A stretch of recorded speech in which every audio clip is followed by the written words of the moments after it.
I don't want to ignore the big story, which is that, the big breaking story. Yeah.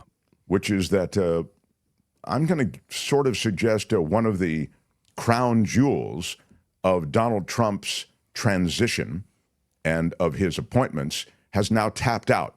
Matt Gaetz, the heat around Matt Gaetz, the details of him paying underage women for sex. And again, some of the receipts for certainly paying women for something. I mean, it's not noted that it was sex, although the constellation of events and a witness testimony apparently that was in that ethics committee report, it would seem, these are leaked details, et cetera, would suggest that there might be both smoke and fire there. So he goes away, but there's sort of still a murderer's row of pretty nasty picks behind him.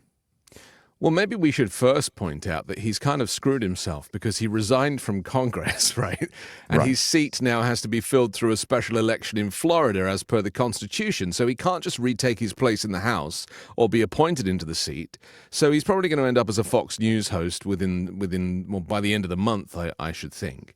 But I think that's right. By the way, let me just quickly interject and say that I think he also, frankly, had to leave Congress. Otherwise, he would have seen that ethics report released. And I think that was no small element in all of this. It was the element, I reckon. I mean, he didn't want that to come out because it would scupper his chances. So he takes the risk that Trump doesn't care about that stuff because with Donald Trump to be a sex offender, well, that's just part of the course, isn't it? It's completely normal. It doesn't stop you getting elected as president, doesn't stop you running for president. Apparently stops you from being attorney general, though. So, look, it's just great that he's not going to be in the main orbit of American politics unless Trump gives him a lesser position, which he has every right to do, of course. So, I don't know. I mean, I'm still numb from the election result, Mark, and there's so much is happening. So much. It reminds me of the first Trump administration where there was a scandal or two every single day. And we haven't been used to that. We need to remember that during Joe Biden's presidency, of which we've enjoyed for the last 4 years, there hasn't been a scandal. And yet here we are, Trump's not even in the White House yet. And every day, something increasingly crazy is happening. And I'm just very worried what we're going to end up with. Just because you mentioned it, the election results, which, by the way, get to be a slimmer and slimmer Trump victory every day because the popular vote now being counted, and it's really a razor-thin margin. But still, if you take the vote as legit, it looks as though it was a legit popular vote victory on the part of Trump. It's being X-rayed and looked at and analyzed, and the Democrats are beginning to look at their bench. Who else could run again? Who can be a viable top-of-ticket candidate? Again, that's 4 years off. The kitchen table issues, one of the things that they really are focused on that they should have made a bigger deal of. It seemed as though I would suggest that the Republicans successfully made the border the issue. And then they created an impression, which is reinforced by the fact that things are more expensive, that inflation was out of control. And that seized the narrative successfully. So after that, I don't know that kitchen table issues, no matter how you could have packaged them, would have carried the day or cut through. Yeah, I mean, inflation was coming down from pandemic levels, which was crazy inflation all around the world. And it seems that the Democrats didn't do enough to explain that the reason inflation was high in the first place was because of the worldwide pandemic and the supply chain issues. And so, I just never heard that. And Trump didn't care for that stuff, of course. He erased the pandemic from his entire campaign offering. So all he's saying is, when I was the president, you could afford everything. And now with Joe Biden, you can't. And that very simple language is ultimately how you win votes. And he knows that. So, look, at the end of the day, the economy now is as good as it's going to be probably for the next decade. So enjoy it, because just based on his tariffs, if you go out and buy a computer right now, you're going to pay probably half for it than you'll pay in a couple of years' time. If Trump gets the tariffs through, if he actually follows through with that, that seems indisputably true. Yeah. And it's odd that Harris's people are also coming around to something that I'm starting to, well, they're coming around to the fact that messaging in various unconventional places, like, frankly, where you are, the Midas Network, or here, or in a bigger sense, the venues of Joe Rogan, et cetera, they have to be considered as places that you need to show up.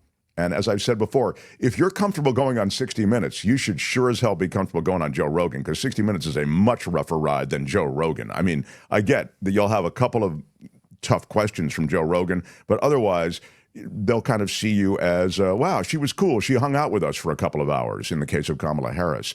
I must, though, say, upon reflection, that they must have known on some level that she wouldn't have been comfortable in that environment. Maybe in this case, that is a flaw in the candidate. I don't think Kamala Harris is particularly comfortable in any environment that requires, a kind of camera scenario. I think she is a brilliant potential president, but I think that she is not as good a candidate as she would be a president. And we have to remember that the two things are completely different. Trump is a great candidate and a terrible president, right? He knows how to play the cameras. He knows how to play the game. He doesn't get flummoxed despite his cognitive issues, because he just does the weave, right? Whereas Kamala Harris is a real person with real views and a living, breathing human person who is not mentally flawed. And when you put real people into fake situations like interviews or TV studios, it's much harder to operate and be yourself. And so, we do it for our job, right? So for you and I to sit here and talk to each other through the lens of the camera with the microphone and the lights and everything, it's normal because it's our job. But Kamala Harris is a lifelong public servant. She has not spent as much time in front of the camera as Donald Trump has. He's an actor, right? That's in the same way that Ronald Reagan was an actor. He's an actor, and he thrives in these environments. Now, I just want to caveat this with saying that it is unfair to criticize Kamala Harris because she's not great in these situations, because arguably being any kind of presidential candidate or any candidate for a public office, you have to be good at interviews and you have to take that aspect of the role seriously. But I think people just put too much heat on the fact that she was a former prosecutor and that, that there is crossover. But yeah, there is a bit, but there kind of isn't. And so I thought she was great in the debate. I thought she owned him in the debate. I thought that a couple of times when she was asked questions like, what would you do differently to Joe Biden? And she said nothing. I pulled out all of my hair and had the most beautiful hairstyle before, not dissimilar to yours. Yeah. And this is the problem, isn't it? That, she was imperfect because she's normal. We are all imperfect. But Donald Trump is not normal. And in fact, there's a great quote from Angela Merkel today. Her book's just come out, former leader of Germany. And she said in that famous moment at the Oval Office where she went to shake Trump's hand and he refused to shake her hand. Do you remember that awkwardness? Sure. She's quoted today as saying that I mistakenly confused Donald Trump for being a normal person. And I think that's the lesson here. He is not a normal person. He's not a superhero. He is broken. He is completely flawed. And if you know people who have narcissistic tendencies, you know that they do not operate in the same universe as the rest of us. And so I think that's what the Democrats underestimated. And the media treated him as a regular candidate and not as a mental patient. And so this is, unfortunately, the warnings were not heeded. And maybe we get what we deserve.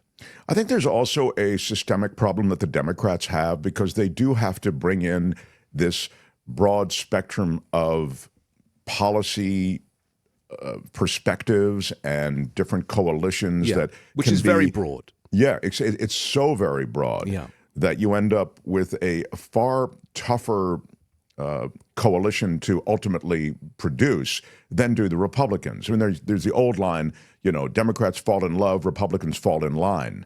And indeed, I think in the way they've fallen in line behind Trump, it's chilling how they've fallen in line behind him. But there is an aspect of that it just may be that the Democrats have to reconstitute themselves in some way and decide what their priorities are, because these shifting priorities and the language of the left may be too tough for America to swallow, But I don't think she did that badly. We don't want to write her off as a candidate that only got a quarter of the vote when she got half of the vote. Sure. And to get half of the vote in this climate is really difficult off the back of a pandemic when you're the incumbent. So, look, I would run Kamala Harris again. That's what I would do. I actually think that she has garnered enough support and intention that she could easily lead the Democrats. Well, let me offer this as a counter to that. I think you had in Trump, on some level, and as you pointed out, sort of a naked aggression towards despotism that did land in a frightening way with enough of the electorate that there was a lot of no Trump vote out there. And there was also some, although I thought there'd be more, of the women's vote, seeing that their reproductive freedoms were being stripped and their control over their own body was being taken away. I think there was some of that vote. So what I'm saying, and there's more than that, but just let's use those as examples. I think those votes showed up at the ballot box with sort of a no Trump vote, and they would have shown up for anyone. They would have shown up for you or me, So I wouldn't ascribe too much to Kamala Harris in having carried that much of the vote. Now, maybe she would have, but I think historically she doesn't do well in the primaries. When you actually put her up against other Democratic candidates, she hasn't done well. I was never a huge fan. I know you were not as well as a candidate. I think you and I are in lockstep on this. I think she just sort of doesn't audition well, if you want to think of it that way. But I don't know that I would tee her up again, but it's a hypothetical, so it almost doesn't matter. Well, we're assuming that we're going to get another election. Right. And I'm now beginning to think that we're not, because if you consider the fact that how much work the Republicans did to win this election, including a major disinformation campaign, and that's why I tend not to disseminate how people voted for him and which demographics voted for him, because he lied to everybody. He lied. He said that he was going to end the Ukraine war before he'd even got into the Oval Office. He's a liar. He's a compulsive liar. And Kamala Harris is not. So that's the difference. And so there's going to be an awful lot of buyer's remorse, as we've discussed before. But mostly we're going to have to deal with the fact that he is a despot who looks up to other dictators and wants to be like them. That's why he's choosing these people to put in these positions, these imbeciles, these inexperienced fools, is because he wants to maintain control. And if you put someone like Rex Tillerson in, Rex Tillerson has experience and has authority and will say, no, Donald. And Trump doesn't want that this time. Remember, Trump said, I didn't really know what I was doing last time when I chose people. I chose a lot of rhinos, he said. But this time, I'm going to choose the best people. What he really means is I'm going to choose people who are subordinates. I'm going to choose people who will not stand up to me. And so he wants to run every department, including the Justice Department. He wants to run them. So by choosing people like Matt Gaetz, by choosing people like Fox News hosts who are grateful for the opportunity, he then gets to run all of these departments. That's what Putin does, Mark.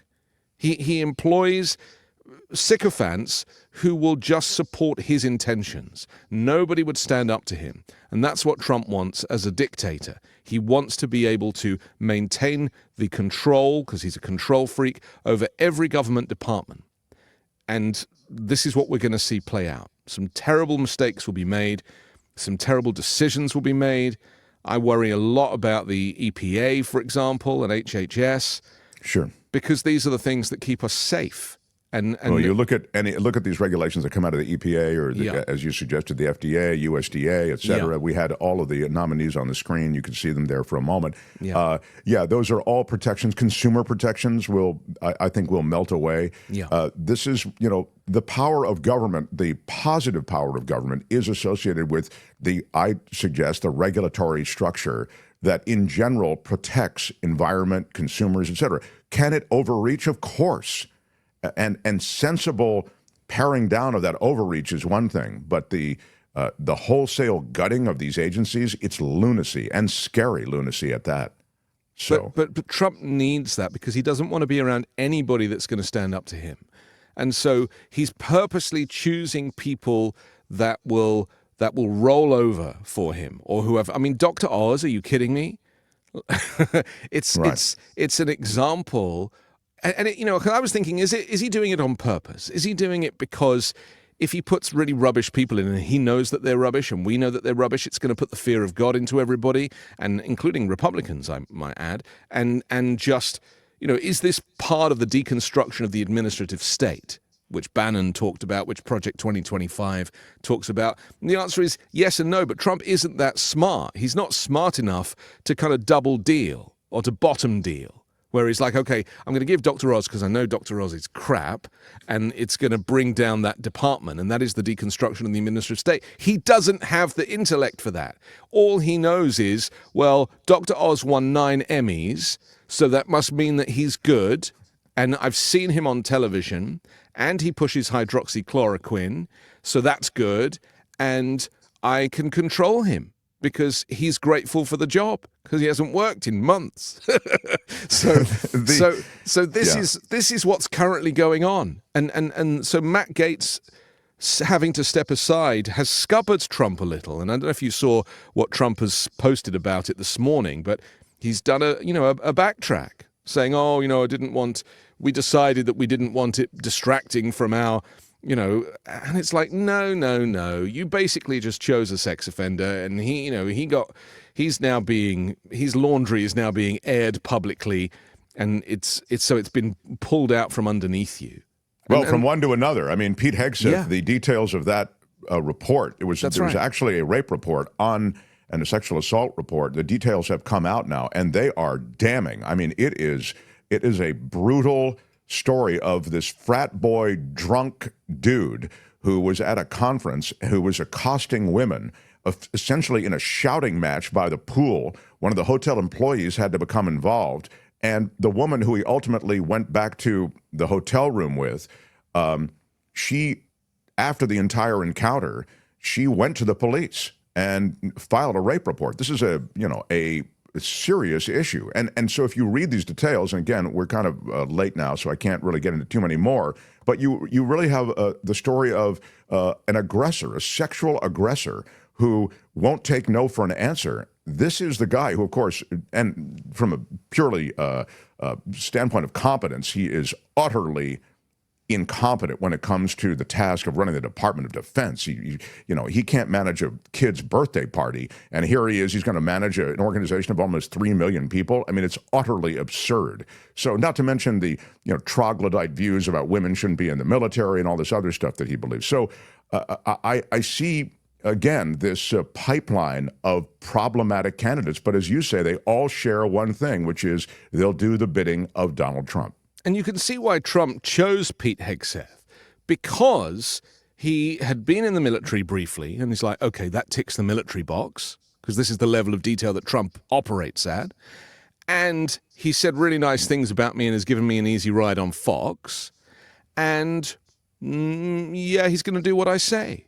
I mean, that's literally it for a department that has $1 trillion budget and employs 2.5 million people. It's remarkable. That is the level that Donald Trump operates at. And he's very easily influenced and manipulated too. And so I'm sure he's got these ideas from Putin. I'm sure there's a back channel with Putin that he's, being encouraged to choose imbeciles, because then the US military will not be able to stand up to Putin when Putin finally turns on America. There's a long game here. And every door leads to the Kremlin. It's frightening. It's certainly frightening when you frame it in that way. Find Anthony Davis at the 5-Minute News and across the Midas Touch Network. And here, whenever we can get him, he is, as you know, a distinguished Brit, my favorite Brit. I wish we had more time. Please come back and maybe next week. Are you around? I am certainly around. I'm always in this quarantine.